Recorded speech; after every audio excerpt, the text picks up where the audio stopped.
আসসালামু আলাইকুম এভরিওয়ান, আশা করি সবাই অনেক ভালো আছেন। আজকে আমি তৈরি করে দেখাবো হোয়াইট সস পাস্তা। তবে আজকের এই ক্রিমি হোয়াইট সস পাস্তা খুব সহজভাবে সহজ রেসিপিতে দেখিয়ে দিব। আশা করছি আজকের এই হোয়াইট সস পাস্তার রেসিপি আপনাদের কাছে ভালো লাগবে। পাস্তা তৈরি করার জন্য প্রথমে পাস্তাটাকে সিদ্ধ করে নিতে হবে। তাই আগে থেকে একটি প্যানে পর্যাপ্ত পরিমাণে পানি দিয়ে বলক তুলে নিয়েছি। এখন এর মধ্যে দিয়ে দিচ্ছি হাফ চামচ লবণ আর 1 টেবিল চামচ তেল। তেলটা দেওয়ার কারণে পাস্তাটা সিদ্ধ হওয়ার পর লেগে যাবে না। এখন দিয়ে দিচ্ছি 1.5 কাপ পাস্তা। পাস্তাটা দিয়ে দেওয়ার পর একটু মিশিয়ে নেব। দেন চুলার আঁচটা মিডিয়াম রেখে পাস্তাটাকে 8 থেকে 10 মিনিটের মতো সময় নিয়ে সিদ্ধ করে নেব। পাস্তাটা এমনভাবে সিদ্ধ করতে হবে যাতে একেবারে যেন নরম হয়ে না যায়, মানে পাস্তাটা সিদ্ধ হলেও যেন ঝরঝরে থাকে, কারণ পরবর্তীতে সসের মধ্যে দিয়ে আবারও রান্না করে নিতে হবে। পাস্তাটা সিদ্ধ হয়ে গেছে, এখন একটা ছাঁকনির সাহায্যে পাস্তাগুলো অন্য বাড়িতে তুলে নিচ্ছি। এরপর চলে যাচ্ছি পাস্তার জন্য কিছু সবজি রান্না করতে। প্রথমে একটি প্যানে দিয়ে দিচ্ছি বাটার। বাটারের পরিবর্তে এখানে কিন্তু তেলও ইউজ করতে পারেন, তবে বাটারটা দেওয়ার চেষ্টা করবেন, তাহলে পাস্তার টেস্টটা অনেক ভালো আসে। বাটারটা গলে আসলে দিয়ে দিচ্ছি 2 কোয়া রসুন কুচি। রসুনটা দিয়ে 30 সেকেন্ড ভেজে নেব।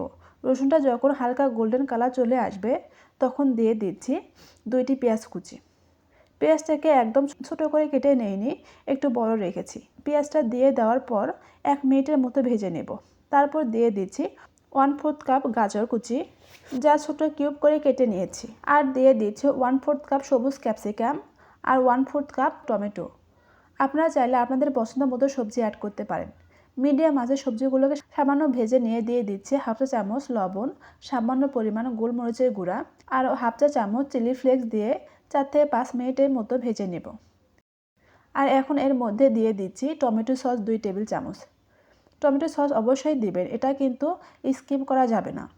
টমেটো সস দেওয়ার কারণে এটা অনেক বেশি টেস্টি হয়। এখন একটু নেড়ে চেড়ে নামিয়ে নেব।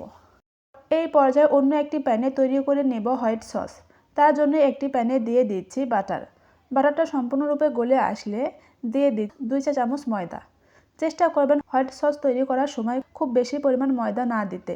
এতে করে যদি বেশি পরিমাণ ময়দা দেওয়া হয় তাহলে খেতে কিন্তু ভালো লাগবে না। আর চুলার আঁচটা এই পর্যায়ে লোতে রেখে বাটারের সাথে ময়দা ভালোভাবে মিশিয়ে নিতে হবে। এতে করে দেখবেন সুন্দর একটা ফ্লেভার পাওয়া যাবে। আর এখন দিয়ে দিচ্ছি 1.5 কাপ দুধ। দুধটা দিয়ে দেওয়ার পর ময়দার সাথে ভালোভাবে মিশিয়ে নিচ্ছি।